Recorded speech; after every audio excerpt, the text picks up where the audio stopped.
Ration പണിമുടക്ക് ഒത്തീർപ്പാക്കാൻ ഭക്ഷ്യമന്ത്രി GR Anil വ്യാപാരികളുമായി ഇന്ന് ചർച്ച നടത്തും. ഇന്ന് രാവിലെ 11:30 മണിക്ക് മന്ത്രിയുടെ ചേംബറിലാണ് ചർച്ച.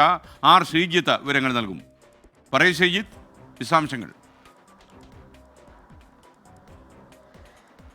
SKN, good morning. ഇന്ന് 11:30 മന്ത്രിയുടെ ചേംബറിൽ വെച്ചാണ് റേഷൻ വ്യാപാരികളുമായി ഭക്ഷ്യമന്ത്രി GR അനിൽ ചർച്ച നടത്തുന്നത്. നിയമസഭാ മന്ദിരത്തിൽ വെച്ച് ചർച്ച നടത്താനായിരുന്നു നേരത്തെ ഉണ്ടായിരുന്ന ധാരണയെങ്കിലും സഭയിൽ ഇന്ന് ചരമോപചാരം മാത്രമാണ്. അതുകൊണ്ടാണ് ചർച്ച മന്ത്രിയുടെ സെക്രട്ടേറിയറ്റ് ചേംബറിലേക്ക് മാറ്റിയത്. ഈ മാസം 27-ന് പണിമുടക്ക് നടത്താൻ റേഷൻ വ്യാപാരികളുടെ സംയുക്ത സമരസമിതി നോട്ടീസ് നൽകിയിരിക്കുകയാണ്.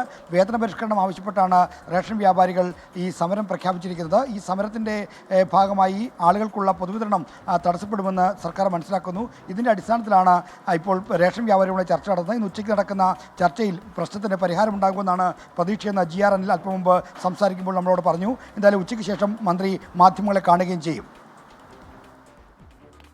Okay, thank you. ശ്രീജിത്താണ് വിവരങ്ങൾ നൽകിയത്. വിനോദ് മനു, ആളുകൾക്ക് പണത്തോടുള്ള ആർത്തിയാണ് ഈ ഓൺലൈൻ തട്ടിപ്പുകാരുടെ വിജയം എന്ന് പറയുന്നു. തീർച്ചയായിട്ടും നമ്മൾ ഈ ഒരുപാട് പണത്തിൽ താല്പര്യം ഉള്ളതുകൊണ്ട് തന്നെയാണ് നമ്മൾ ഇത്തരം തട്ടിപ്പുകൾക്ക് അത് പെട്ടെന്ന് കുറുക്ക് വഴിയിലൂടെ പണം ഉണ്ടാക്കുക. ആ കാര്യത്തിന് വേണ്ടിയാണ് ആൾക്കാർ ശ്രമിക്കുന്നത്. അപ്പോഴാണ് ഈ അപകടങ്ങളിൽ പെടുന്നതും അതുപോലെ ചതിക്കുഴിയിൽ വീണു പോകുന്നതും.